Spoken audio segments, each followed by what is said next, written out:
cara conseguiu pegar esses elementos tradicionais, vamos lá, do baião, por exemplo, e colocar e transformar ela numa coisa mais, vou dizer assim, moderna, né? Ela aproximar mais de hoje. Aí colocou as guitarras lá mais pesadas. Então ele dava esse diálogo entre o tradicional e o contemporâneo, o moderno, como posso dizer. Então ele usava elementos fortes do rock junto com o baião.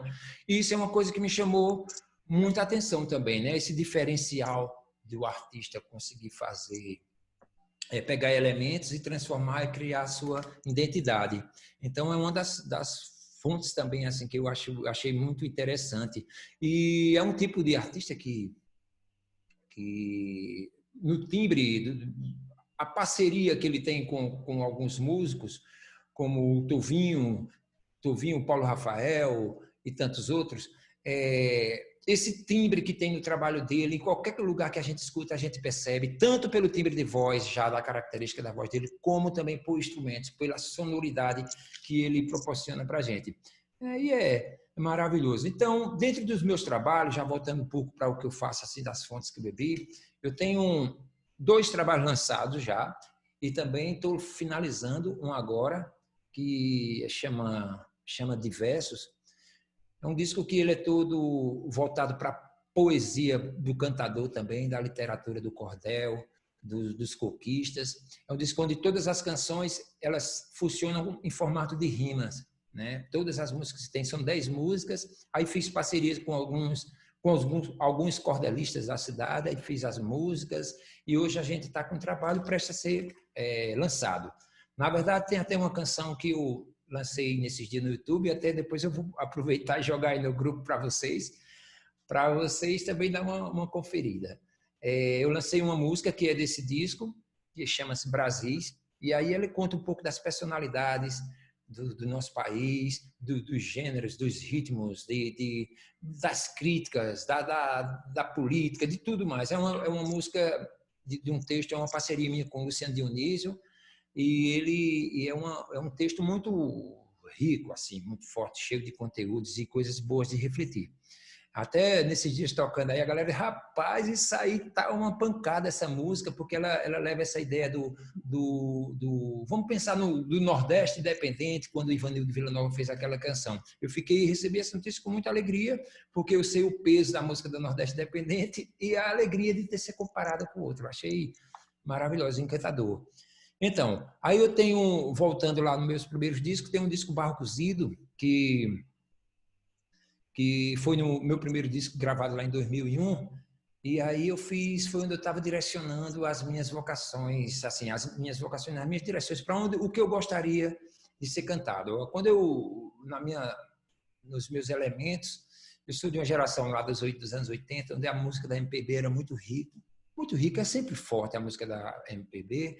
Também a música, o pop rock nacional estava muito em evidência, internacional também. Então eu tinha elementos assim que eu gostava de tantos, mas tive que definir e fazer um apanhado ali de um pouco e tentar mostrar o que me identificava. Aí eu fiz um disco, de cara eu já cantei Minha Terra, uma música com parceria com João Barbosa, minha parceira, companheira de muitos anos, e a gente fez uma música que é Barro Cozido. O nome desse nome, Barro Cozido, também dá título ao disco. Eu vou mostrar um pouco para vocês também, é sempre bom.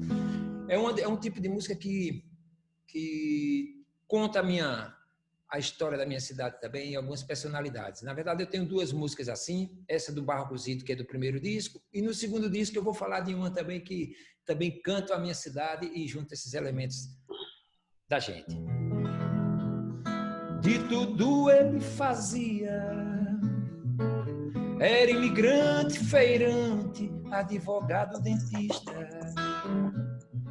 Quem não viu o desdentado, careca, o desempregado, agricultor no arado. Claro que falavam, claro que ouviam, claro que tinham sangue de barro cozido. Eles eram feitos com as mãos do mais perfeito, eram obras de mestre, que falta sente o agreste. Vitalino, a gente sabe que tu foste iluminado. Apagaram tuas luzes ao vender multiplicado. Os bonecos que tu fazia, botava no fogo, cozia, e o teu bife a se calar. Era tudo tão perfeito que ao se quebrar a gente via o sangue escorrer do barro dos bonecos que tu fazias. Isso aí eu fazia da minha referência ao mestre Vitalino, né? Uma canção que dessa personalidade da gente das nossas muito origens. boa. Das nossas origens. Eu, como caruaruense, também sinto que quando o boneco se quebra, um pouco de sangue da gente vai junto. Hérison, pois não. Bacana te ver cantar as tuas coisas. Quem sabe tu introduz aí o Solidão para a gente poder conversar com os outros convidados. Tu voltas para poder falar sobre um pouco da tua história também e trazer essa outra canção que tu te referiste. Claro, claro que sim. Introduz aí Solidão para a gente poder chamar. Vamos embora. Kátia, seja bem-vinda, Kátia.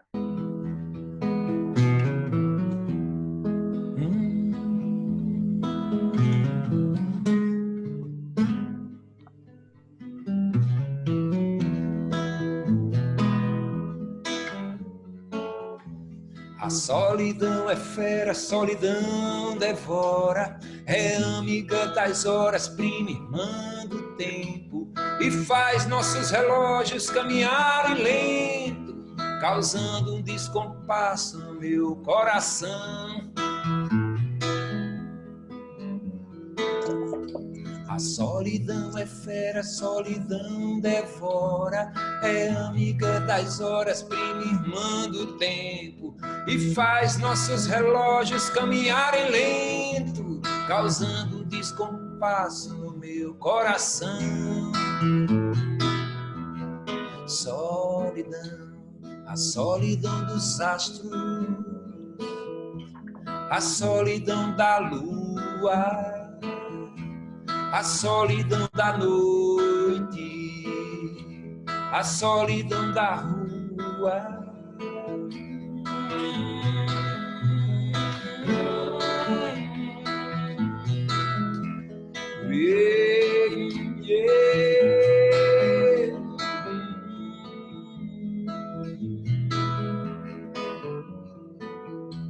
A solidão é fera, é amiga das horas,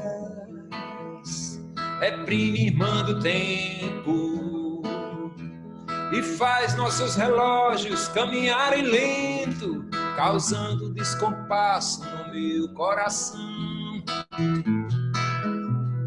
Solidão, a solidão dos astros, a solidão da lua, a solidão da noite, a solidão da rua.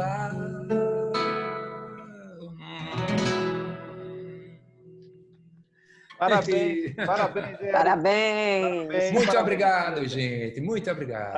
A gente ainda volta. Certo, eu tô na escuta. Eu assisti um show do Hérison junto com o Pablo e o Valdir e gostei demais da apresentação dos três e do jeito como o Hérison canta e como ele interpreta as músicas. Bem, gente, novamente eu quero saudar todas as pessoas que estão nos acompanhando já nessa 12 jornadas essa é a 12ª roda de conversa. Sejam bem-vindos todas as pessoas que já participaram de outras e sejam bem-vindos também todas aquelas que vêm pela primeira vez. Alguém me perguntou, mas por que será que ao seu que canta tanto a alegria, ao seu que é símbolo do carnaval, ao seu que tem uns 2 ou 3 CDs sobre o forró, então ele é símbolo da alegria, da animação, por que será que eu fui escolher logo o tema da solidão?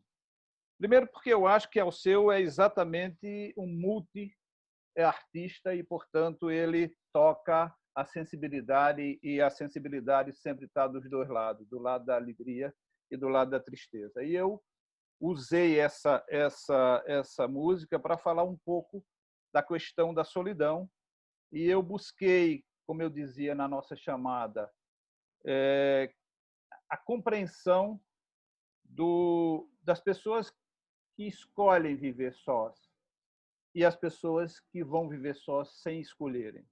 E tem uma relação muito grande com a questão do envelhecimento, né? 40% das pessoas que vivem só têm mais de 60 anos. Tem a ver com a separação, tem a ver com a viuvez. E aí eu queria introduzir um pouco esse tema para passar a palavra para o Moab, trazendo um poema do Albert Camus, esse franco-argelino, que ele escreveu sobre o envelhecer. Ele diz: envelhecer é o único meio de viver muito tempo. A idade madura é aquela na qual se é jovem, porém com mais esforço. O que mais me atormenta em relação às tolices da minha juventude é não havê-las cometido e sim não poder voltar a cometê-las. Envelhecer é passar da paixão para a compaixão. Muitas pessoas não chegam aos 80 porque perdem muito tempo tentando ficar nos 40. Aos 20 anos, reina o desejo. Aos 30, reina a razão. Aos 40, o juízo. Que não é belo aos 20, forte aos 30, rico aos 40, nem sábio aos 50, não será nem belo, nem forte, nem rico, nem sábio. Quando se passa dos 60, são poucas as coisas que nos parecem absurdas. Os jovens pensam que os velhos são bobos, e os velhos sabem que os jovens o são. A maturidade do homem é voltar a encontrar a serenidade como aquela que se usufruía quando se era menino. Não passa mais depressa, nada passa mais depressa que os anos. Quando eu era jovem, dizia: verás, quando tiver 50 anos. Tenho muito mais de 50 e não estou vendo nada. Nos olhos do jovem arde a chama, nos olhos dos velhos brilha a luz. A iniciativa da juventude vale tanto, a experiência dos jovens, dos velhos, sempre há um menino em todos os homens. A cada idade lhe cai bem uma conduta diferente. Os jovens andam em grupo, os adultos em pares e os velhos andam sós. Feliz é quem foi jovem na sua juventude e é feliz quem foi sábio na sua velhice. Todos desejamos chegar à velhice e todos negamos que tenhamos chegado. Não entendo isso dos anos, que todavia é bom vivê-los, mas não tê-los. Esta frase, muitas pessoas não chegam aos 80 porque perdem muito tempo tentando ficar nos 40, nos traz a ideia desta sociedade contemporânea que vive em função da juventude. E aí eu penso, vive em função da juventude e vive com a ilusão da juventude junto com a felicidade. E aí eu fui buscar Fernando Pessoa, que ele diz, num soneto chamado Infelicidade, ele diz: se eu pudesse trincar a terra toda e sentir-lhe um paladar, e se a terra fosse uma coisa para trincar, seria mais feliz um momento. Mas eu nem sempre quero ser feliz. É preciso ser, de vez em quando, infeliz para poder se ser natural. Esta ideia de que é preciso ser, de vez em quando, infeliz, é a ideia de que esta ideia da felicidade plena é algo que tira o homem do seu caminho natural. A velhice e a infelicidade, em alguns momentos, faz parte do curso natural da história do homem. Mas voltando para Alceu não é só alegria, não é só diversão, mas Alceu também é psicanálise. Uma das músicas de Alceu se chama Edipiana número 1, em que ele diz: Alceu, mamãe, eu ontem passei mal e me lembrei de você. Mamãe, eu me lembrei de você e gritei, mamãe! E depois o silêncio e a calma tomaram a minha cara e eu me vi no espelho, mamãe. Oh, mãe, meu cabelo voou, meu pensamento mudou, minhas marcas digitais, sei lá, mãe. Não se aveste em perguntar se eu gosto de você. Eu mando um beijo para você, mamãe. Uhum. Isso é o seu. Isso é o seu em Edipianas número 1. Mas eu vou passar a palavra agora para meu amigo Moab, com a maior satisfação que eu te recebo aqui, Moab, com o maior agradecimento que eu te recebo e o teu aceite para vir para cá. Né?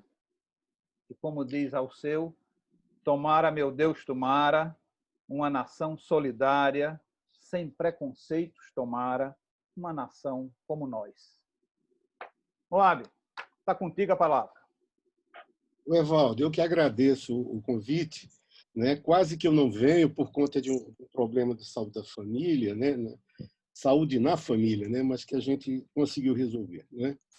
Assim, realmente, eu estou me sentindo assim no jogo de futebol e que Maradona passou a bola para mim e eu estou realmente assim, muito preocupado porque diante de tanta coisa bonita que está sendo dita, né? É uma tarefa hercúlea, né? Mas vamos tentar conversar alguma coisa sobre essa grande letra, né? Que foi, né, cantada muito bem e uma letra de uma música de 1984, né? Como você disse muito bem, ela é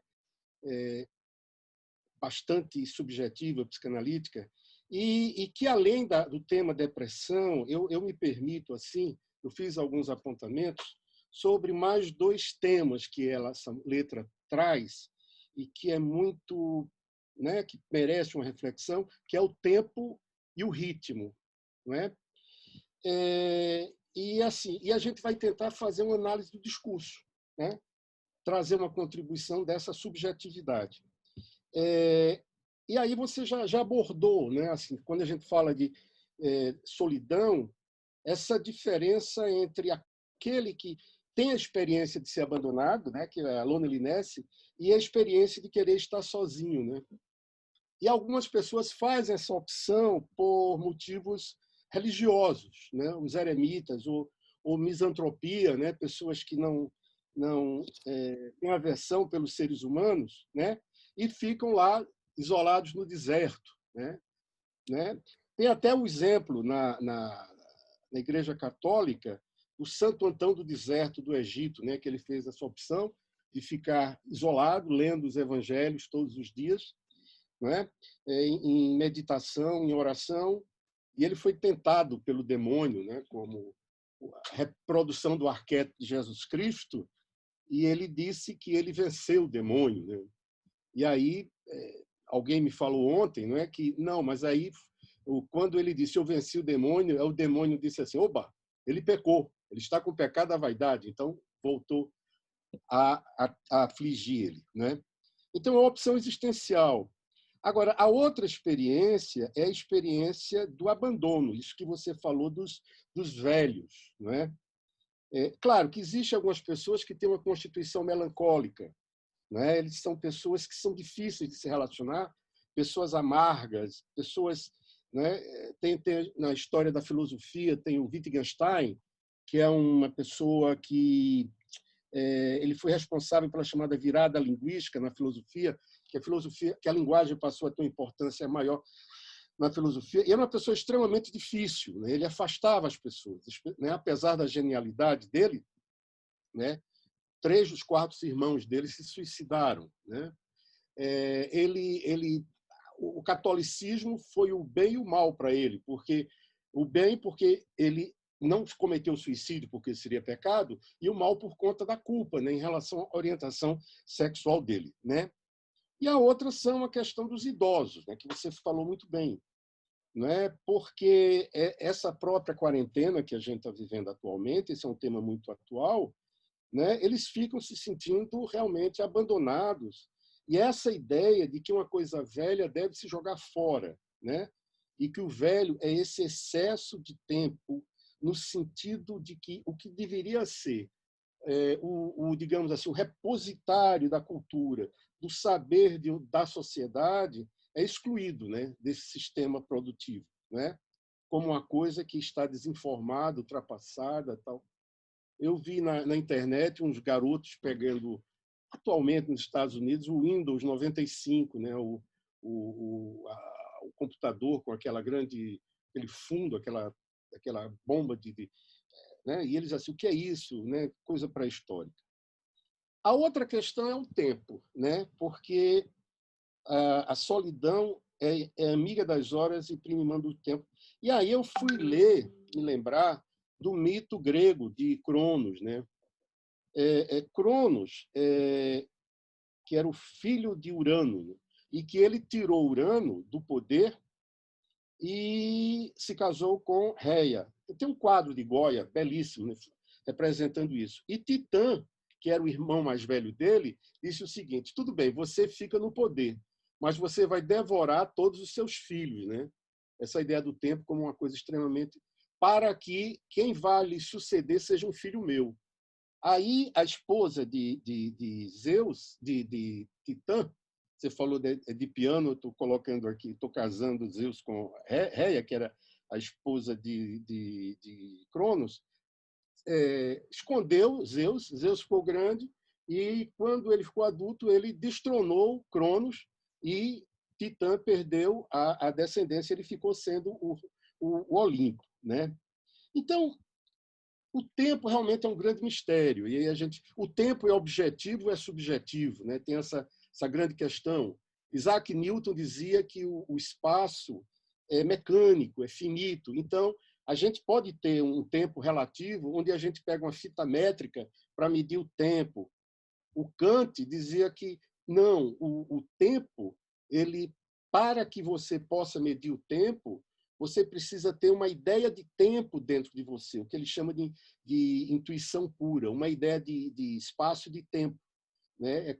Dizem que ele foi das origens das ciências cognitivas. Mas aí vem um outro filósofo, Bergson, que falou que não há o tempo, há uma experiência da duração, né? Do devir contínuo, né? Então, isso é uma experiência que faz com que haja uma diferença entre o tempo representado e o tempo vivido. É por isso que, por exemplo, na melancolia, na depressão, esse tempo vivido é vivido de uma forma diferente, né? E, para finalizar essa questão do tempo, antes do Bergson, já no século XI, Santo Agostinho dizia que o passado já passou, o presente é a única coisa que existe, o futuro.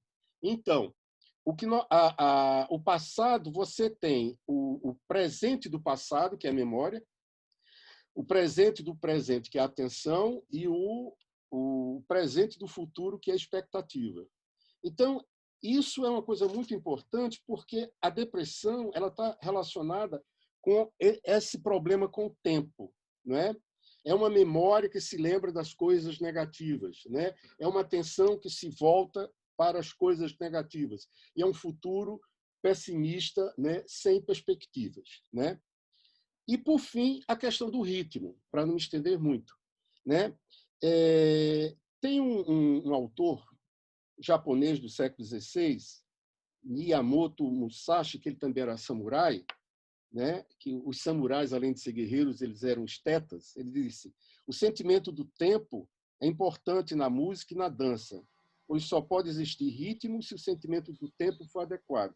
Esses ritmos também são essenciais nas artes marciais, no arco, no tiro, na equitação, em todas as artes.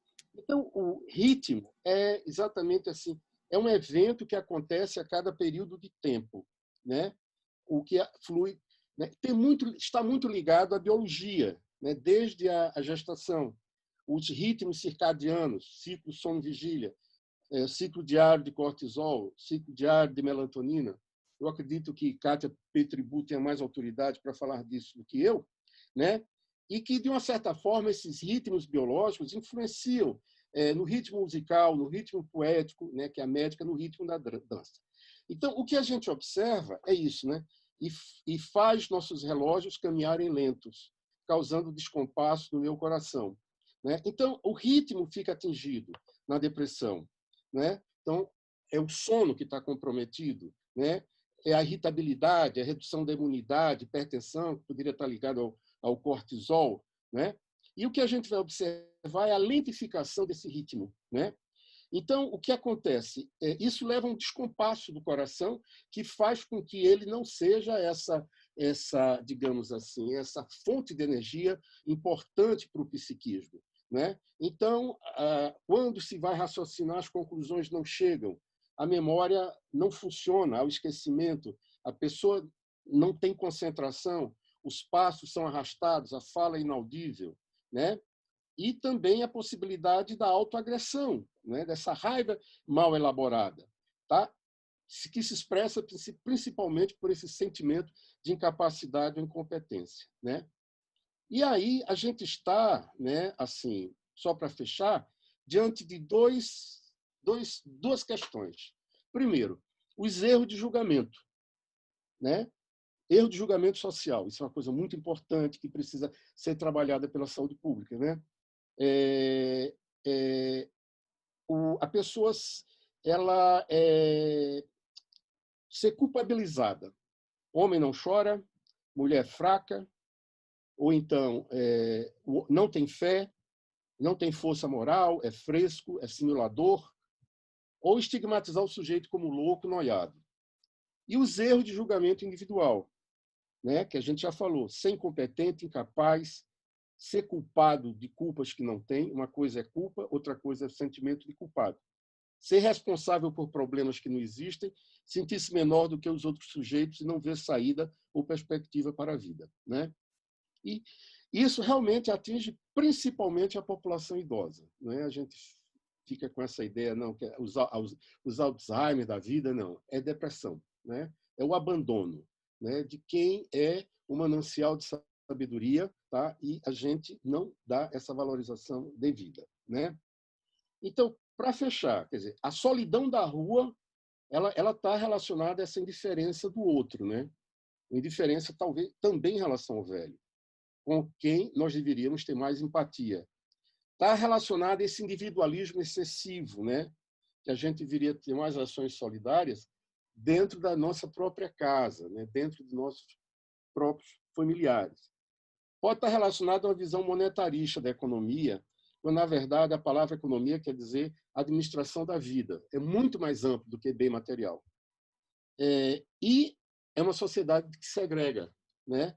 E que a gente deveria ter uma sociedade de inclusão social, sabe? No sentido, principalmente, da gente poder escutar os mais velhos, que eles têm muita coisa importante para nos dizer, né? Assim, minha mãe está vivendo um processo, eu falei para a Evaldo, e assim, eu lamento porque eu não registrei mais coisas da memória dela, né? Enfim, e ela perdeu muito da memória, né? Eu digo, meu Deus, quanta coisa da história que se perde, né? Nome, pessoas, histórias e, né? Então vamos cuidar, né, dos velhos, mais velhos, né? Porque eles fazem parte também da nossa identidade, né? Então, esses apontamentos, Evaldo, que eu escrevi, e aí a gente pode, sei lá, discutir depois com os outros colegas. Que bom, que bom, que bom. Moab, é ótimo te ouvir. Eu acho que tu trazes uma contribuição excelente. Primeiro, quando tu lembra Cronos,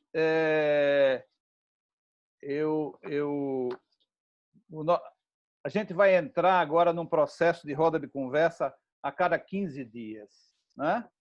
E a nossa próxima roda de conversa vai ser exatamente sobre a função paterna. Né? E que a gente vai pegar a música Relampiano de Lenine. E é interessante porque quando a gente fala de Cronos, a gente fala de filicídio. Né? E eu acho que, na verdade, a nossa sociedade contemporânea é uma sociedade filicida. É uma sociedade que não preserva os filhos, que coloca os filhos em risco para que eles morram, literalmente. Né? Literalmente. Eu recebi um paciente há alguns anos atrás e ele vinha do 12º acidente automobilístico. Ele era um usuário de álcool e ele tinha sofrido o 12º acidente. E nessas 11 vezes que ele, numa moto ou num carro, ele sofreu um acidente, a primeira providência do pai foi quando ele ia saindo do Santa Joana, tinha uma chave de um carro novo para ele. Eu tenho certeza absoluta de que aquele pai não se dava conta e que o que ele queria era que o filho morresse mesmo. Era o instrumento da morte desse filho, era o veículo, seja ele qual fosse. Mas eu acho que tu trazes esse pai que devora os filhos, essa sociedade que devora o filho, e essa sociedade que devora os velhos. Eu acho que tu estava falando também disso. Devora os novos, devora também os velhos, porque os velhos têm perdido a sua função social, a sua função dentro da sociedade contemporânea. O velho era o guardião do conhecimento, era ele que as pessoas iam consultar e saber, porque eles representavam a sabedoria. Hoje, os velhos representam isso que você está dizendo, um pouco lixo, um pouco aquilo que é jogado fora, um pouco daquilo que é abandonado. Então, a perda desse lugar social do velho, tu tem toda a razão, faz parte desse processo de adoecimento, não é, do idoso e principalmente a depressão. E a incompreensão com a depressão. Bem, nós vamos chamar a Kátia. Seja bem-vinda, Kátia. E eu queria perguntar para a Eris, se você tem alguma coisa para a gente, antes da doutora Kátia falar, o que é que você teria para apresentar para a gente aí? Diga. Tenho sim. Vai lá. Tem outra, assim,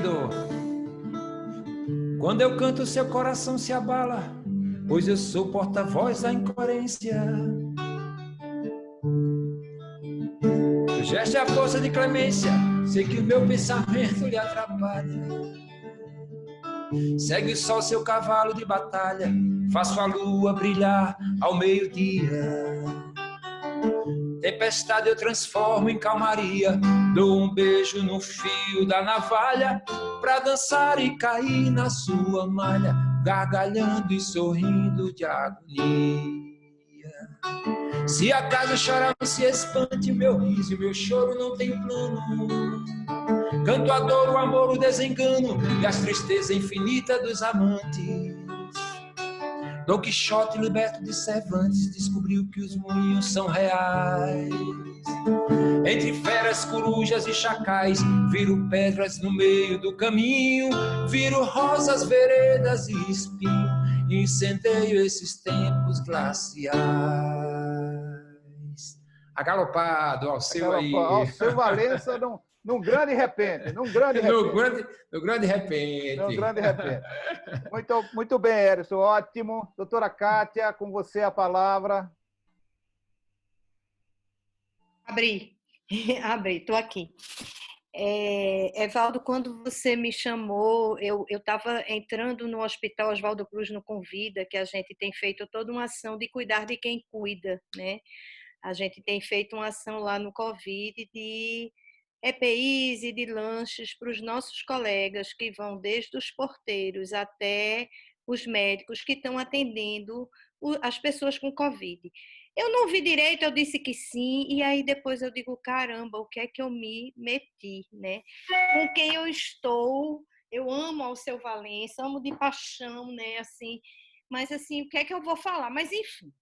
E aí, assim, eu fiquei pensando, né, nessa música, talvez eu vá falar assim, conversar com vocês, compartilhar uma experiência de um idoso. Eu estou em quarentena, minha gente, mas estou assintomática.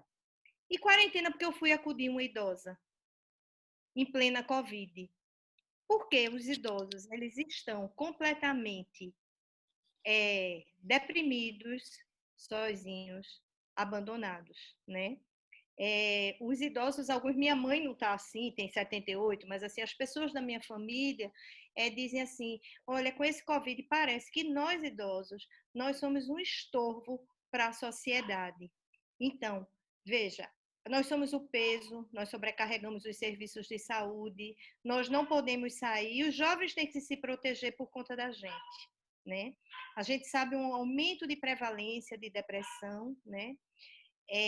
Devido, né, à idade, ao isolamento social, às perdas, né?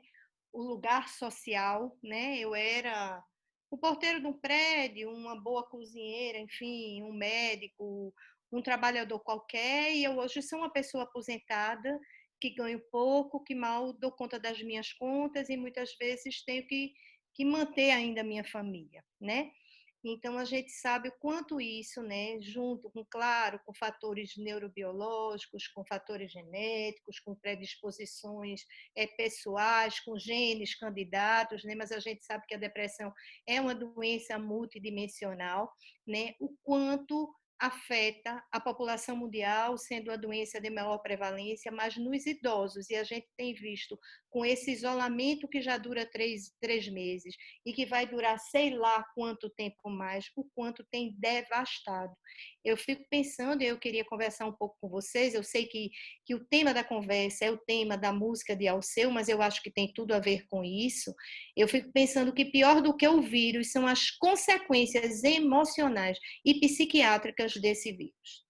Né? Então, são os idosos, os jovens não, porque os jovens acham que não pegam, né? Os de meia idade, mais ou menos, mas os idosos têm muito medo, né? Estão muito isolados e as pessoas com quem os visitavam, que eles podiam sair, se eram pessoas que tinham uma autonomia feita, eu tenho visto muitos, deixaram de ter, né? Então, assim, que momento social, né? Que momento doloroso a gente está vivendo. Uma outra situação que eu acho que a gente tem que levar em reflexão, e eu gostaria até de ouvir, assim, quem sabe até uma música de Alceu sobre isso. Gente, são nossos... Quando essa doença começou, eram números, agora são nomes, né? São nomes de pessoas, né? Eu perdi já 2 pacientes, tenho uma terceira em UTI e 5 páginas de pacientes. Todos idosos, doentes, com problemas de saúde, etc. Mas, assim, de uma forma muito drástica, de uma forma muito horrível, porque os rituais não puderam ser cumpridos, né? Faz parte dos nossos rituais, né? Ir para enterro, enterrar nossos mortos, né? Diferente de outros países. E agora tudo mudou, né? Não sei se vocês tiveram a oportunidade de ir para um enterro Covid, mas eu fui. Eu fui para o enterro Covid em Santa Amaro, do pai, da mãe, de um paciente meu que, assim, tem uma relação muito, muito próxima com essa mãe. E assim, era uma fantasia muito, muito grande na vida dele, que ele não ia sobreviver à morte da mãe, e a mãe morreu de Covid. E eu disse, eu vou para esse enterro, porque eu vou dar uma força a essa pessoa. E como a gente vê, né, que até o cemitério de Santo Amaro, minha gente, não sei se vocês foram para algum enterro, mas assim, é uma coisa completamente diferente do que já foi um dia. Muito poucas pessoas vão, está muito bem cuidado, as árvores estão muito bonitas, tem passarinhos, tem muitos tipos de passarinhos, tá certo? É um lugar muito bucólico, quando normalmente é um lugar muito complicado ali, né? Muito complicado. E então, assim, a gente fica pensando assim nesse momento, né? Nesse momento social, né? O que é que vai acontecer hoje, o que está acontecendo e que a gente não está dando conta, digamos assim, de acolher e tratar essas pessoas e as consequências, né, de tudo isso que eu costumo dizer a todo mundo, olha, cada coisa de uma vez, vamos viver cada dia de uma vez. No momento, a gente vai se proteger, a gente vai sobreviver, a gente vai tentar se distrair, fazer algumas ginásticas os idosos para não travarem, né? Porque os idosos, gente, eles estão travando porque eles não andam, eles não fazem exercício, eles não vão para ginástica, eles não vão caminhar nos locais e nos supermercados, seja em bairro, seja em pessoas com melhor poder aquisitivo, não vão para as aulas de ginástica, não vão para as aulas de pilates, né? No caminho embaixo do prédio, não vão no centro da cidade, nos camelôs, comprar as coisinhas que compravam nas feiras, nos supermercados, não tem idoso. Né? E que isolamento, né? Que dor é essa? E quando é que isso vai passar? Né? Então, assim, eram essas as minhas reflexões, né? Que eu acho que, assim, nós não fomos, assim... foi tudo muito de repente, né? Tudo isso, tudo muito de repente. E aí eu gostaria muito de pensar, né? O Edson, né? Que, assim, lindo, não te conhecia, lindo, você como né, como um cantador, né? Certamente você deve ter músicas suas, eu não te conhecia, mas assim, o que é que vocês poderiam, né, escrever sobre isso? Eu gostaria de cantar sobre isso, de uma forma poética, de uma forma bonita, com uma boa melodia. É isso.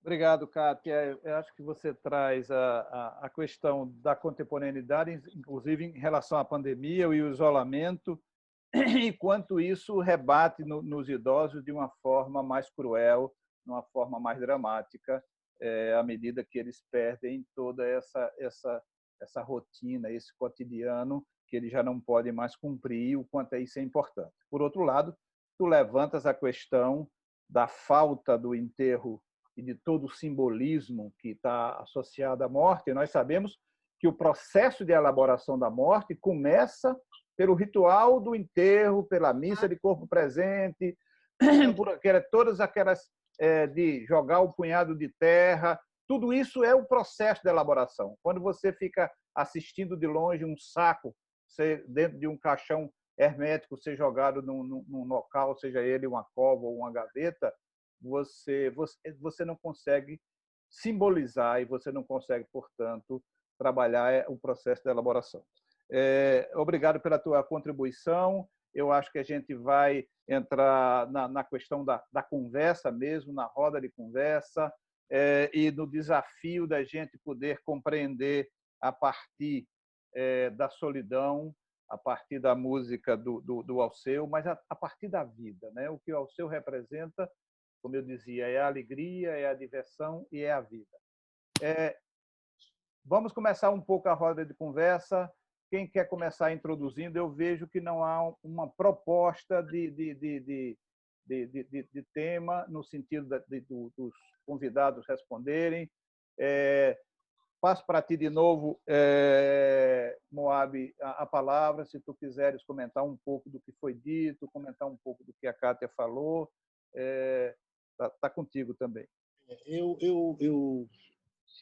acho, assim, por exemplo, que a Kátia coloca, a gente, por exemplo, algumas pessoas diziam assim, as sequelas dessa pandemia, né, elas serão principalmente psiquiátricas, psicológicas, né?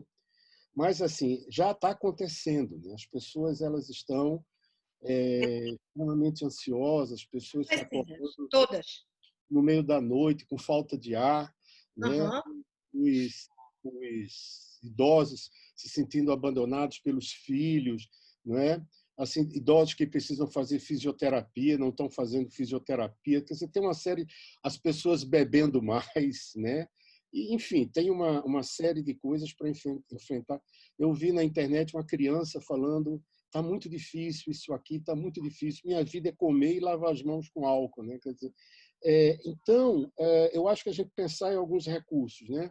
Eu também sou população de risco, né? Eu estou em confinamento também. E a gente existe o lado negativo, assim, o lado positivo foi aprender a tecnologia à distância, né? Inclusive a gente ensina na Universidade Católica, a Universidade Católica está com ensino à distância, a gente aprender, né, esses recursos e também o teleatendimento, né? Claro que nada substitui o brilho dos olhos, né? Nada, nada, nada.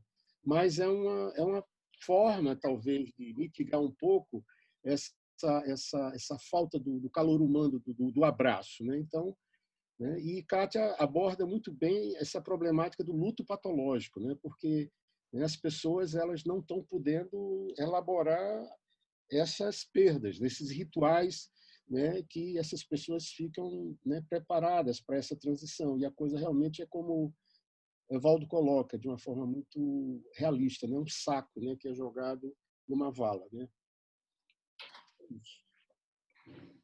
Doutor Antônio Nery, lhe convido para fazer um comentário. A gente vai ouvir Érison daqui a pouco também numa canção dele, mas faça um comentário aí, Nerinho. Vai lá.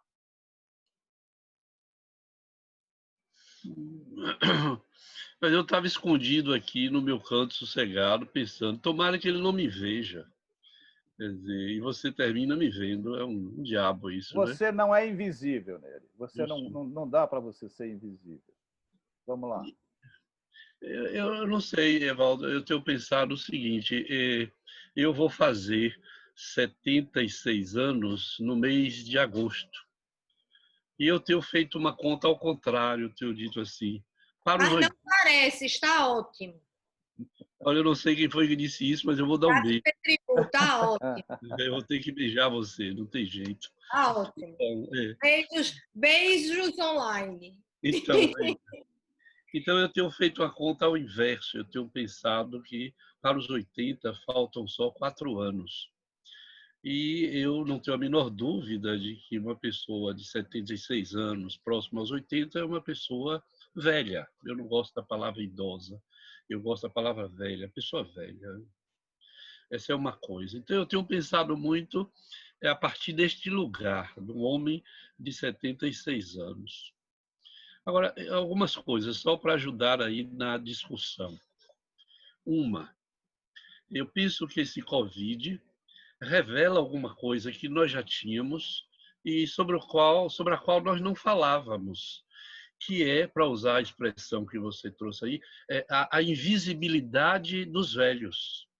Como nós temos tornado invisíveis as pessoas em situação de rua, por exemplo. Então, são grupo de invisíveis. E eu penso que os velhos estão situados nesse grupo dos invisíveis. Essa é uma coisa. E que agora isso se revela, então. Não os víamos e agora somos obrigados a vê-los. E ao vê-los, nós identificamos a solidão de alguns, a tristeza de outros, a depressão de uns tantos. Mas eu acho que também temos de pensar que há muito velho alegre por aí. Quer dizer, há muitos velhos que em suas casas estão realizando aquilo para a qual eles se prepararam. E aí vem uma outra questão que eu coloco para a gente pensar. É de que eu acho que esse país, aí eu estou pensando no Brasil, não cuida dos seus extremos. Nós tratamos muito mal o nascimento e nós tratamos muito mal o envelhecimento e a morte.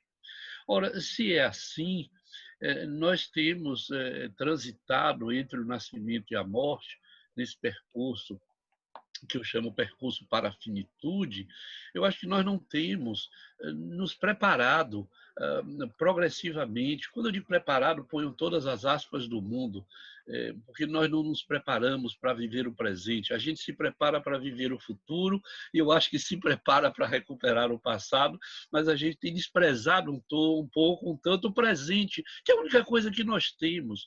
O futuro é incerto, o passado é irrecuperável, nós vivemos aprisionados nesse sanduíche de tempo, futuro e passado, que é o presente. E nós não temos, nesse presente, lidado com essa possibilidade de organizar um presente que avança para uma limitação física, para uma limitação psíquica, para uma limitação social, para uma limitação de toda a ordem. Então, se nós não nos preparamos para isso, nós nos tornamos velhos invisíveis numa condição de absoluto desamparo. Eu vou usar a expressão freudiana, num grande desamparo. E que eu acho o coronavírus, vem revelar isto. Isso é uma coisa. Por último, para concluir, responder à sua provocação, eu acho que o problema com os velhos, na minha perspectiva, não é que eles sofram pela dor física, não é nem que eles sofram, o que eu vou dizer, compreendam, pelo abandono ou pela situação de solidão, no sentido de estarem alguns sozinhos. Eu acho que o fundamental é que eles não têm tido a possibilidade de falar. Essa é que é a minha questão com os velhos. E aí eu vou terminar por onde eu comecei. Eu acho que eu não tenho 76 anos, porque eu falo muito. Eu falo muito com muitas pessoas. Então, eu não tenho carência de fala. Quer dizer, eu hoje já participei eu trabalhei hoje 5 horas. Trabalhei num curso de manhã, numa supervisão de manhã, num curso à tarde. Amanhã eu vou falar com os uruguaios, argentinos, que me convidaram para falar numa conversa à distância internacional. Na terça-feira tem outra coisa. E daqui a 15 dias eu tenho o Evaldo Melo de novo marcado na minha agenda, porque eu só não assisto se a internet fizer uma sacanagem comigo, e aí eu não assisto. Ao contrário, esse bigode é a paixão da minha vida. Portanto, e olha que eu não sou gay, mas poderia ser, não tem problema também. também, mas é um senhor, um bigode que me anima muito, é o bigode da minha vida, é assim que eu posso lhe dizer, Valdo. Fazer essa declaração pública do meu amor por você, que todo mundo sabe, mas eu nunca tinha declarado assim. Pois bem, então, eu acho que a questão é que essas pessoas não têm com quem falar. Eu acho que elas suportam tudo, as dores da vida, mas elas não suportam o silêncio que vem do outro, que não vem do velho, porque o velho pode falar, mas ele precisa falar com alguém e ouvir alguém que fale com ele. Então, eu tenho pensado muito que nós precisamos pensar menos nas dores físicas, nas dores sociais, desse modo, e pensar muito nessa dor que significa o silêncio. Então, essa é a minha principal preocupação. Então, eu proporia que nós conversemos com os velhos. Eu acho que isso ajudaria muito. Então, é isso aí. O que vem assim, como eu vou ser grosseiro, viu? Uma espécie de diarreia cerebral. Como eu sou velho, 76 anos, eu posso dizer qualquer coisa, inclusive essas bobagens assim. Então é isso, Evaldo. Eu acho que... Eri, você mora no meu coração. Você é o irmão que eu também tive o prazer de ganhar na vida. Você estava falando um pouco da possibilidade da tranquilidade da morte, né? E aquele pedaço de poema que eu li do Alberto Caeiro, que se chama Infelicidade, e ele termina dizendo o seguinte: o que é preciso é ser-se natural e calmo, na felicidade ou na infelicidade. Sentir como quem olha, pensar como quem anda. E quando se vai morrer, lembrar-se de que o dia morre e que o poente é belo, e é bela a noite que fica. Assim é e assim seja, diz o poeta. Muito bem. Hérison, nos brinda aí com alguma coisa, ou sua, ou de Alceu. Vamos lhe ouvir. Vamos sim, vamos sim. Vamos lá. E deixa eu falar assim, que alegria que eu estou aqui de poder ouvir, de poder analisar, estar refletindo também nas palavras da Kátia, aí ela falando, e eu só vinha minha família, meus pais, claro, tantos outros, mas eu entendi a situação do meu pai hoje, que hoje ele liga para mim, aí como também falou o Moab, né, esse acesso que a gente tem agora com a internet, até ele hoje com 80 anos também, aí já pega lá o telefone dele, aí quer me ver, porque a gente tem essa preocupação da distância, e essa vontade dele conversar também, né? Então dá para juntar as três palavras aí do Moab, da Kátia e também do Nery. E a alegria de estar aqui participando e vendo isso, vendo na minha memória meu pai doido para falar, essa informação, esse acesso dele agora à internet depois de tanto tempo, e os cuidados que cada vez a gente tem que ter mais com essas pessoas tão queridas, né? Com o ser humano, na verdade. Eu vou cantar mais uma do Alceu aqui, já que o Moab também falou na questão que Solidão é do disco de 84 mesmo, se não me engano, é do disco que chama-se Mágico, e tem vários sucessos que aconteceram nesse disco. Então eu vou também tocar mais uma aqui, que também fala de solidão. Vamos, aí foi me lembrando aqui, eu vou tocar ela. Na primeira manhã que te perdi, acordei mais cansado e sozinho, como o conde falando aos passarinhos, como um bumba meu boi sem capitão, e gemi como geme o arvoredo, como a brisa descendo as colinas, como quem perde o prumo e desatina,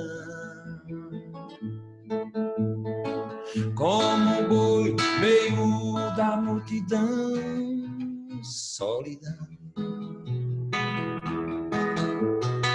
Na segunda manhã que te perdi, era tarde demais pra ser sozinho, Cruzei ruas, estradas e caminhos, como o carro correndo em contramão, pelo canto da boca, o sussurro. Fiz um canto demente e absurdo, o lamento noturno dos viúvos, como um gato gemendo no porão, solidão.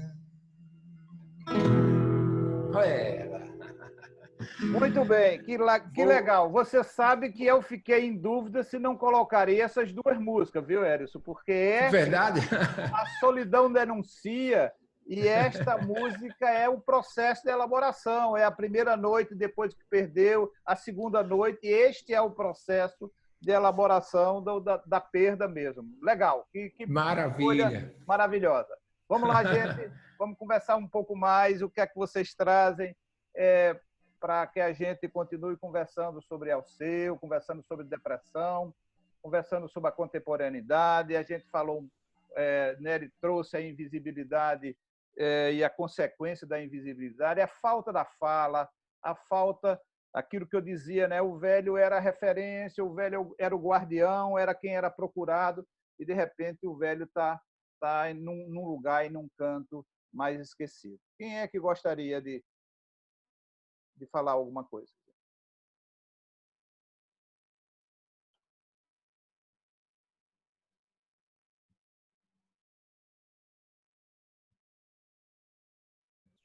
A galera está parecendo sala de aula que o professor diz, quem pode falar aí? Fica todo mundo calado, né? Esperando alguma coisa. Eu estava olhando ali para a Ivonita, pensando, será que ela escreveu alguma coisa sobre isto? Né? Ela que escreve poesia, mas ela talvez não... Estou ajudando a Evaldo a provocar. Isso, exatamente.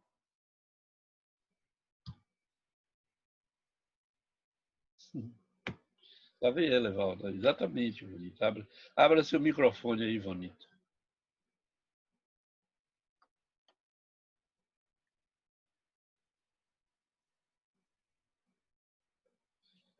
Deixa eu ativar, Ivonita. Eu ativo aqui. Pronto. Agora vai lá. Não, essa diferença do lugar que o Nery e o Evaldo falou, né, em relação aos velhos, a impressão que eu tenho é que os velhos, na atualidade, eles passaram a ter um lugar como se fosse o superego dos filhos também. Os filhos fogem dos velhos como uma maneira de evitar qualquer crítica, como se eles antecipassem, de alguma forma, numa possível crítica. Isso é um pouco que eu resumo de alguns casos que eu vejo numa hostilidade, numa crueldade muito grande, né, aos pais. Mas esses pais fantasmáticos, esse pai velho, essa mãe velha, que, na realidade, é colocada num super lugar, entre aspas, que dá essa invisibilidade, mas também essa invisibilidade como defesa, como uma proteção a eles mesmos.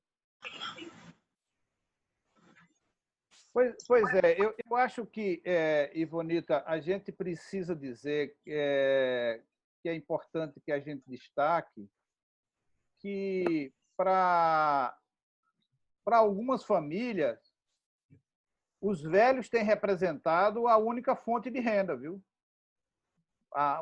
O salário, a aposentadoria de alguns velhos tem representado o reforço. O velho passa a ser importante por aquilo também que ele contribui no dia a dia para a manutenção da família. Ele tem sido referência financeira, inclusive, não só a referência como guardião do conhecimento, mas a referência financeira. Então, e a outra coisa que eu acho que Nery tocou, é que o envelhecimento e a velhice necessariamente não é sinônimo de tristeza e não é sinônimo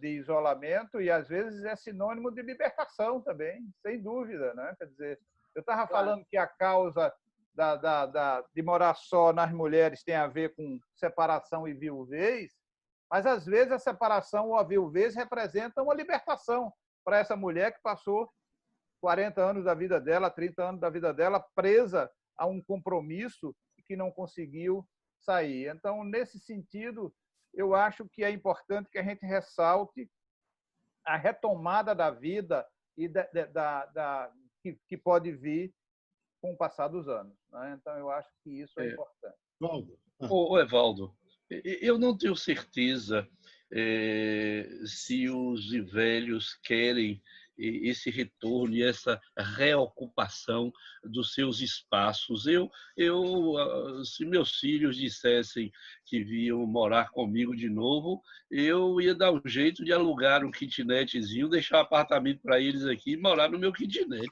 Eu não queria, de modo algum, voltar a dividir com dois barbados de 40 anos ou com uma filha de 42, por mais que eu ame minha neta. É muito bom passar o final de semana e depois, tchau, tchau, porque eu acho que nós temos um ritmo. Quer dizer, então, eu não acho que o problema da solidão seja estar só.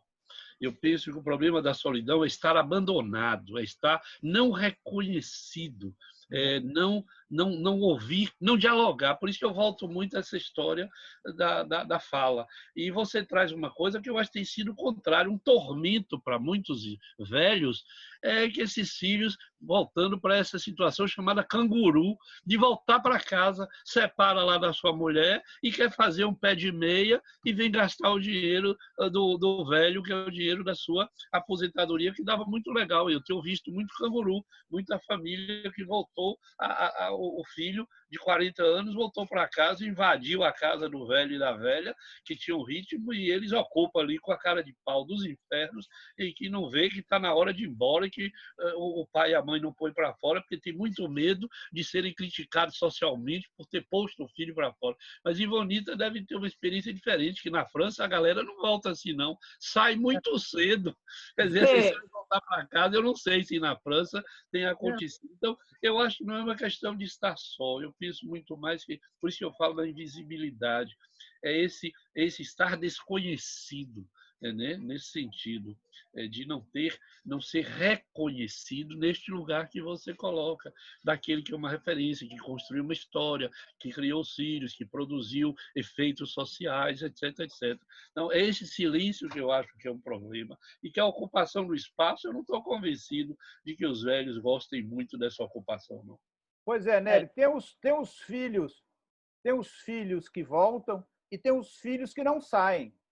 Mas esse é pior ainda. Pois é, eu e Ana Simões temos um casal de amigos que os filhos cresceram, fizeram 30 anos, estavam completamente independentes e não saíam de casa. Aí o que é que o casal fez? Alugou uma casinha que não cabia a eles e disse, olha, toma conta desse apartamento, e foram morar nessa casinha, porque essa geração canguru que não sai, tem os que voltam para ocupar como se o meu quarto está aqui, é a minha propriedade e aqui eu venho retomar esta posse. E tem os que não saem. E aí também tem isso. Moab, você está querendo dizer alguma coisa? E eu... Oi, Evaldo. Não, essa questão assim, que o velho, o idoso, né, ele também pode ser feliz, né?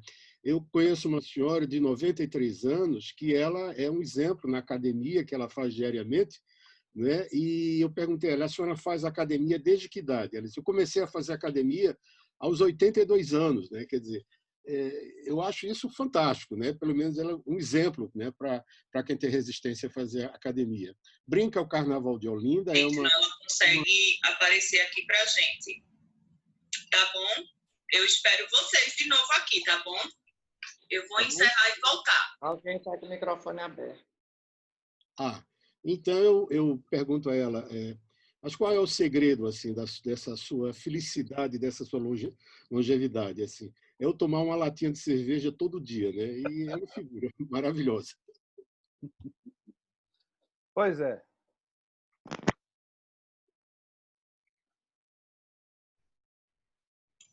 Vamos lá, Ivonita. Não sei se na França seria diferente, porque aqui eu tive assim, mais de uma paciente preocupada porque os filhos ainda estavam em casa, né? Então, tinha uma 17 anos, ele não está conseguindo ganhar a vida sozinho, né? Então, eu às vezes brincava, porque existe uma tendência para os jovens procurarem mulheres mais velhas. Então, às vezes, eu brincava e dizia: as mães abandonam tão cedo que eles ficam procurando mulher mais velha para casar, etc. Então, essa questão que Evaldo colocou, econômica, existe, mas eu estou querendo colocar muito mais a questão simbólica da representação desse velho, porque quando ele não é ouvido e quando ele passa a ser uma ameaça, então ele não tem lugar para a fala dele não interessa, porque ele é uma ameaça também. Isso eu estou dizendo de um modo geral, claro, porque a gente sabe bem que existe uma dinâmica social que vai influir nessa questão. Aqui, por exemplo, se o pai ou a mãe morar muito perto, às vezes o genro não fica contente ou a nora não fica contente, tem que ficar o mais longe possível, não pode ficar muito perto. Então, esse acolhimento do velho não existe muito aqui, né? Todo mundo já vai pensando onde é que vai. As pessoas da nossa faixa de idade já vai pensando como é que vai ser daqui a algum tempo, já vai fazendo o seu projeto de velhice, porque senão daqui a pouco ele não vai ter mais o controle de vão botar ele não sei aonde. Entende? Então, eu acho que tem um contexto social também aí diferente, tanto de abandonar e ser abandonado, né? Muito bem. E a relação como o superego. Isso aí. Ana Simões, depois Duda Quadros. Ana? Minha gente, eu vou me despedir de vocês, porque eu tenho uma reunião agora no mestrado. Obrigada muito pela participação, pelo convite, pela atenção de todos. É porque a reunião começou 7h30, entendeu? Aí são 8, eu tenho que já sair. Tudo bem, Cátia. Obrigada. Muito obrigado pela participação, por ter aceito. Obrigada. Um abraço grande para você. E depois manda o link para a gente poder rever. Mando, claro que eu mando. Claro que eu mando. Obrigada, um abraço, muito obrigado. Tchau. Aninha, está com você. Eu estava pensando em duas questões dessa pandemia. Primeiro, como eu tenho ouvido de várias pessoas relatar com raiva se encontrou algum velho no meio da rua. Indignadas, porque o velho estava no supermercado, porque o velho estava na padaria, porque o velho estava na calçada, né? Parecendo que ele está sendo mais identificado como se fosse o próprio coronavírus. Uma raiva muito grande, né? Como se você é velho e você sabe que você tem que ficar em casa. Mesmo que todo mundo esteja com vontade de sair, pelo menos para dar uma volta, mas o velho não tem esse direito. E segundo, eu também estou ouvindo os velhos dizendo assim: isso vai até quando? Vai ser assim daqui para frente? Qual é o sentido que eu tenho em continuar vivendo? Se eu não posso estar com os meus, se eu não posso me renovar nos meus filhos, no meu neto. E aí sim, aumentar uma quantidade muito grande de depressão nos idosos, né? E eu não digo só os muitos velhinhos, não. Todos aqueles que estão confinados por serem o chamado grupo de risco. Ninguém explica que é o grupo de risco para a morte, né? Porque para a contaminação é tudo igual. Então, criam a ilusão na juventude de que eles são invulneráveis. Isso também é perigoso. Então, essa questão da hostilidade ao idoso nessa pandemia está me preocupando deveras. Pois é, Ana, eu acho que tu lembras a hostilidade com o idoso e a hostilidade com os profissionais de saúde. É como se eles fossem os portadores da morte, não do vírus, da morte, né? Na verdade, a gente tem observado uma hostilidade, uma admiração, bate-palma, panelaço, mas, ao mesmo tempo, uma hostilidade em relação aos profissionais de saúde. Antes de Duda falar, Érison, está com você. Vamos te ouvir um pouco. Vamos ouvir um coração bobo. Meu coração tá batendo, como quem diz não tem jeito. Zabumba, bumba, esquisito, batendo dentro do peito. Teu coração tá batendo, como quem diz não tem jeito. O coração dos aflitos pipoca dentro do peito. Um coração dos aflitos pipoca dentro do peito. Canta comigo. Coração, bubo, coração, bola, coração, balão, coração, São João. A gente se ilude dizendo já não há mais coração. A gente se ilude dizendo já não há mais coração. Eu digo bobo, bobo, bobo, bobo, bola, bola, bola, bola, bola, bola, bola de balão. A gente se ilude dizendo já não há mais coração. A gente se ilude dizendo já não há mais coração. É bobo, bola, balão, São João. A gente se ilude dizendo já não há mais coração.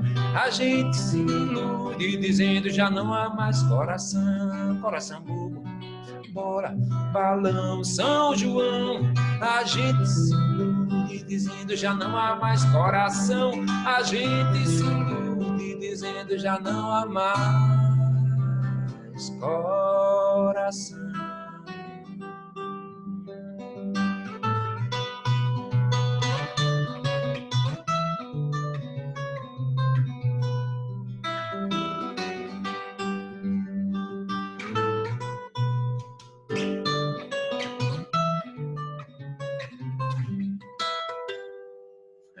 Coração bobo. Muito bem. Obrigado, Érico, de novo. Duda, está com você a palavra. Boa noite, Erison, muito obrigado, viu? O meu coração estava batendo de outro jeito, em outro ritmo, e agora ele está bem melhor. É incrível na capacidade da arte, da música, como faz a gente sair do lugar. E desde a primeira música que eu vi aí de você cantando, me trouxe várias provocações. Aí o Nery, que estava ajudando o Evaldo na provocação de quem ia falar, né, nessa rodada passada, eu estava com muita coisa para dizer, pelos temas que têm sido tratados em relação à velhice. Eu fui criado com velhos, né? Eu tive a possibilidade de amar e conviver com minha bisavó. Eu sempre amei e convivi com meus avós, e assim, eu sinto em pessoas da minha geração que vários amigos meus têm essa ligação com os mais velhos, mas que eu percebo nos mais jovens hoje não ter essa ligação. E aí eu abraço muitas falas de vocês até agora, mas o que me move mesmo dentro dessas falas é a questão da solidão. Acho que foi o Moab que falou, a questão do reconhecimento, né? Às vezes você pode estar no meio de uma multidão e não ser reconhecido, não ter não ter o reconhecimento, e você ser uma pessoa solitária mesmo numa multidão. Nesse período eu estou de quarentena, eu estou numa casa de praia, é uma casa de pescadores, em uma praia de pescadores, aqui é uma praia chamada Barreira da Sereia, na cidade de Capuí, Ceará. E aqui é uma praia de pescadores, né? E aí eu convivo só dentro de casa, mas tem um terreno e tem um mar em frente que de vez em quando eu posso ir lá e dar um mergulho, né? Quando a praia está deserta, eu aproveito e dou uma caminhada. E eu fico me colocando no lugar das pessoas que estão passando esse momento dentro de apartamento. Eu não sei se eu conseguiria, porque tem momentos aqui que mesmo se tivesse mais claro aqui atrás de mim, vocês iam ver a beleza do quintal. Eu tenho aqui várias fruteiras, só na área aqui atrás de mim são 21 coqueiros. Então, assim, eu pratico, eu fico limpando o quintal sempre que eu quero, eu posso caminhar, eu posso respirar, não tem sons, não tem, sabe? E eu fico imaginando as pessoas que estão confinadas em casa, pequenas, né, na periferia, dentro do calor, que você, quando abre a porta, já é rua. e as pessoas de classe mais alta, classe média, que estão nos seus apartamentos e que aquilo, por maior que seja o apartamento, eu acho que podem ir diminuindo de tamanho a cada, depois de 3 meses. E para mim, apesar de tudo isso que eu tenho, de eu poder acordar aqui, eu abro a janela aqui de manhã e a janela dá de frente para o sol nascendo, cheio daqueles barcos de lagosta, e eu fico ali, eu acordo só para contemplar. E eu acho que eu sou um privilegiado por causa disso. E aí vem um certo sentimento de culpa quando eu começo a sentir uma solidão absurda, porque eu estou separado de minha esposa, porque ela atua na linha de frente, ela é médica, e é do posto de saúde, e ela ficou em Fortaleza, e eu estou aqui com meu filho. A gente separou a família porque não ia dar para... Ela teria que sair de casa, porque nós temos a mãe dela que mora conosco, que tem 90 anos. Então, a mãe dela passou quase 3 meses comigo aqui na praia, e para ela poder se adaptar lá em Fortaleza. E agora, a mãe dela estava triste, estava emagrecendo, porque não aguentava viver longe da filha dela. E eu ficava imaginando, né? Porque a gente aqui tem tudo isso e, ao mesmo tempo, tem horas que eu sofro numa solidão absurda. E vem até um sentimento de culpa, porque eu sendo privilegiado, nesse sentido de onde eu posso estar nesse momento, mas vem uma solidão absurda. E foi isso que essas falas que tiveram até agora me trouxeram, e eu estou refletindo muito forte nessa questão da solidão, e aí eu queria compartilhar com você, porque eu estou produzindo um material, eu sou comunicador da área da saúde, e que fala exatamente sobre isso. Então eu vou fechar a minha fala, já primeiro agradecendo, e eu vou fechar dizendo esse versinho aqui que eu fiz. E aí, também agradecimento aí às emoções que o Edson tá nos trazendo, nos proporcionando. Diz assim: por toda dor e sofrimento, perdido em minha solidão, contemplo a imensidão que me serve como alento. Sei que é grave o momento, mas é com a natureza que vem a minha certeza de que tudo isso passará e que o dia há de chegar, como o sol e sua beleza. Contemplo da minha janela o mar, o sol e o tempo, para aplacar o sofrimento que cabe dentro dela. O sol, com a sua luz amarela, na hora que nasce no mar, é força que vem nos saudar e aliviar toda a dor. É como olhar uma flor desabrochar no quintal, é afastar todo o mal, lembrar que existe o amor. Ao longe avisto os barcos no mar da minha janela. Por mais que eu olhe por ela, me lembro dos teus abraços e com a emoção dos enlaços que com carinho eu te dava, se a quarentena nos trava, nos separando assim, todo o amor que há em mim, por ela te alcançava. É isso, obrigado. Muito bem, meu compadre. É isso mesmo. A gente tem aí o cantor, o poeta, e a gente está exatamente muito bem acompanhado. Veja, eu vou passar a palavra para Moab, né, para poder ele fazer as colocações finais dele. Eu queria um minutinho antes de você terminar, viu? Você foi me provocar, você sabe como é. Pronto. Mas pode ser depois de Moab. Se você quiser terminar com ele, eu posso dizer o que... Diga agora. Então, eu vou dizer, eu estava ouvindo o Duda e pensando o seguinte: nós não podemos também patologizar uma certa tristeza de estar sozinho, um certo mal-estar de não poder ver as pessoas, um certo dormir mal. Eu penso, Duda, que isso que você descreveu aí é absolutamente dentro do script da normalidade. Eu vou ousar lhe dizer, você é um sujeito absolutamente normal, com toda a miséria que essa palavra possa representar.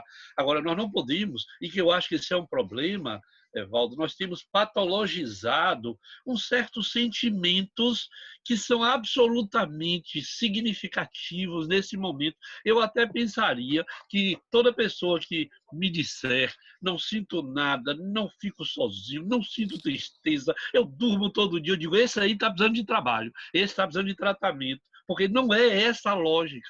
Nós todos temos de acordar um dia melhor, um dia pior, um dia mais triste, uma noite mal dormida, um sonho ruim, a falta do outro. Quer dizer, eu acho que isto é o que é esta reclusão domiciliar, além da ameaça que o próprio coronavírus nos faz a todos e que revela a nossa fragilidade, o nosso desamparo e o nosso temor diante da morte. De modo, Duda, que você pode curtir aí a sua tristeza, seu mal-estar, sua solidão, seu desconforto, que eu endosso, escrevo embaixo, Duda Quadros, sujeito absolutamente normal.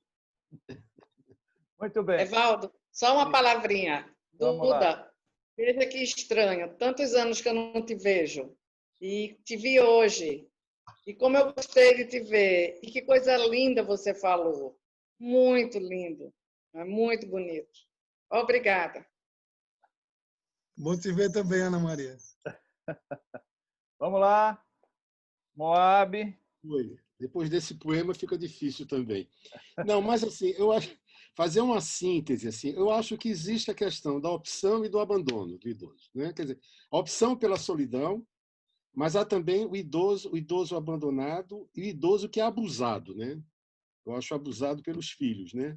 E que paradoxalmente o idoso ele fica com um sentimento de culpa, né? Em rejeitar os filhos, em expulsar os filhos, ou então negar isso através da ideia, né? Ruim com eles, pior sem eles, tá?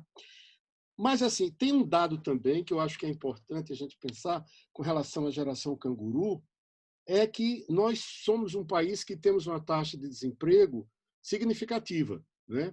Não sei se já chegamos a mais de 14% ou 16%, eu acredito que mais, talvez com a questão da informalidade, né? Que atinge 50%, não é? da economia.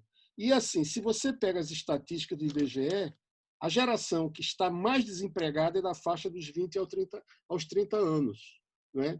Então, elas, de uma certa forma, se apoiam, né, nos pais ou nos pais dos pais, né, e que a gente teria que repensar todo um projeto de sociedade. Isso é uma questão. A outra coisa é o que Ana traz, né? Quer dizer, até quando? Né? Realmente isso é um enigma, né? Porque as experiências de abertura estão aumentando os números do coronavírus, né? E talvez até que essa bendita vacina seja descoberta, sintetizada, né? E a gente até pense, e as outras mutações? A gente vive um processo de ressignificação, né? Essa ressignificação dessa modernidade, essa ressignificação dessa vida urbana, né? Para que a gente possa se posicionar de uma outra forma, né? Quer dizer, eu fico pensando, será que aquela minha vida antes, né, na rua, trabalhando muitas horas, correndo de um lado para o outro, num trânsito terrível, né, isso era uma boa qualidade de vida? Né?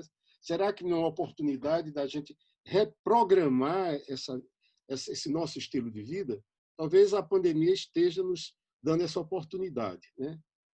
Seria isso, Evaldo, que eu queria sintetizar, talvez. Muito bem. Veja, eu quero, de novo, Moab, agradecer a tua gentileza, a tua prontidão.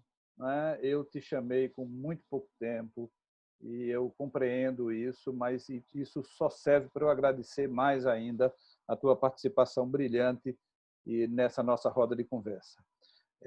Eu queria, ao mesmo tempo, agradecer penhoradamente a Hérisson. Eu acho que Hérisson conseguiu dar para a gente o formato que eu tinha pensado para essa roda de conversa.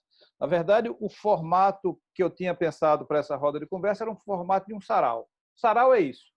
É uma conversa intelectual junto com música. Essa era a minha ideia, que a gente pudesse misturar essas duas artes, a arte da ciência, a arte do estudo, com a arte expressa do cantador, do violeiro, do artista de qualquer origem. Então, eu acho que Hérisson propiciou a que a gente tivesse aquele formato que foi pensado desde de 3 encontros atrás. E antes de passar para Hérisson terminar nos brindando, eu quero, de novo, terminar com o seu, como eu comecei. E eu quero terminar com a anunciação, né? Na bruma leve das paixões que vem de dentro, tu vem chegando para brincar no meu quintal. Tá vendo, Duda? No teu quintal. No teu cavalo, peito nu, cabelo ao vento, e o sol quarando nossas roupas no varal. A voz do anjo sussurrou no meu ouvido. Eu não duvido, já escuto os teus sinais. Que tu virias numa manhã de domingo, eu te anuncio nos sinos da catedral. Eu acho que a gente começa a ouvir os sussurros de um novo tempo, de um novo momento. E eu queria, nesse sentido, convidar Hérisson para terminar a nossa roda de conversa como ele começou. Muito obrigado, Hérisson. Está contigo a palavra.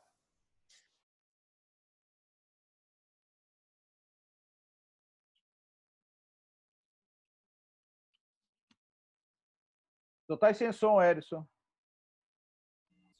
Opa, e agora? Agora chegou. Agora. Então, desde já, quero agradecer demais. Eu quero fazer aqui uma sequência de agradecimentos. Claro, primeiro a você pelo convite, super interessante, e tudo que eu gosto de fazer, de tocar e de ouvir principalmente. Esse diálogo só me fortalece bem mais.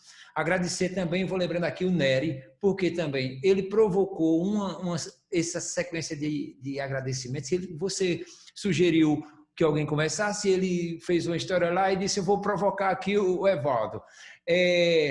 O Moab, claro, pelas belas palavras que eu fiquei só assimilando aqui e refletindo sobre.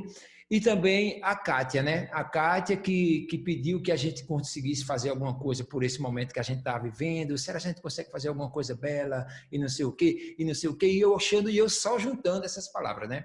E aí, na sequência, veio o Duda Quadros, que fez essa poesia aí, já falando da situação e tudo. Eu acredito que está faltando só um pouco de melodia nessa poesia. Eu vou tentar ouvir, se possível, Duda. Está lá o contato da gente no grupo, se possível, manda para mim uma foto e eu gostaria muito de poder fazer uma música dela, seria massa, era juntar tudo e a coisa acontecer bacana, não é verdade? Eu agradeço demais a todos, então acho que não falta agradecer, Dr. Evaldo, Moab, a Kátia, Nery, Duda, e é isso. Muito obrigado, eu me sinto estado de graça, na verdade, pelo momento. Vamos lá com a música, né? Vamos lá. Posso encerrar com uma canção minha? Claro, é isso. Ou prefere um ao seu? Não, eu prefiro o Hérisson. Então tá bom. Eu vou tocar uma canção que também está nesse disco, como eu falei no início, é o disco que eu vou lançar agora no segundo semestre, e é uma poesia, parceria também com o Luciano Dionísio.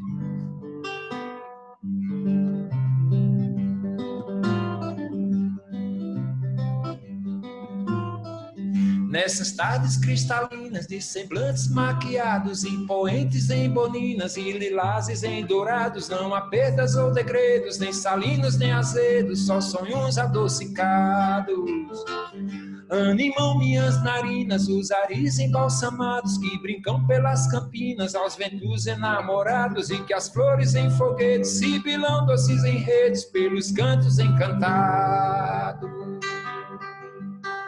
Afagam minhas retinas os campos iluminados, o contorno das colinas e os céus acariciados na copa dos arvoredos, pelas pontinhas dos dedos nos galhos mais elevados. Denotam minhas esquinas os recantos recatados, revelam minhas cortinas de silêncios mais ousados, que disfarço de segredos os anseios e os medos dos que estão apaixonados.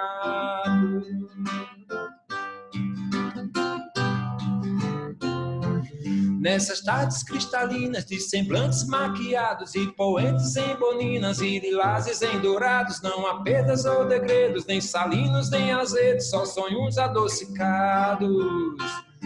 Animam minhas narinas os aris embalsamados que brincam pelas campinas aos ventos enamorados, e que as flores em foguedos sibilam doces enredos pelos cantos encantados. Afagam minhas retinas os campos iluminados, o contorno das colinas e os céus acariciados nas copas dos arvoredos, pelas pontinhas dos dedos dos galhos mais elevados. Em tempos de paixão. Muito obrigado. Muito obrigado. Veja, na próxima quinzena nós vamos discutir a questão da função paterna a partir de Relampiano, de Lenine. Discutimos, tem um psicanalista do Rio Grande do Sul, Inácio Paim.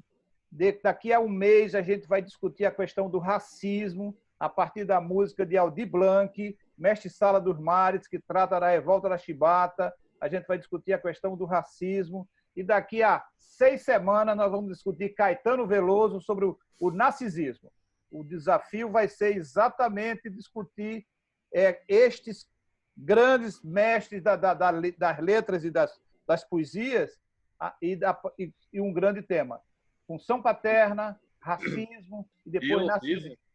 Eu acho que essa música de Alceu Valença é muito mais para a infância abandonada do que para a função paterna. Vou bater de frente, viu? Não, mas não é Alceu, é Lenine.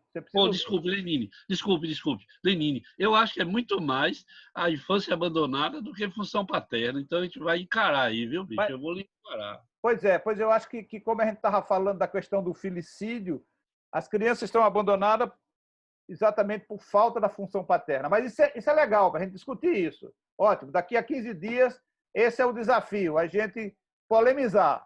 Gente, um abraço grande para todos vocês. Foi ótimo mesmo. Muito obrigado por tudo. Foi ótimo, obrigada. Até aqui. Parabéns. Até a próxima. Sua casa de praia, tudo, um homem feliz e normal. Isso aqui é. Adorei. Tchau. Tchau. Beijão. Tchau.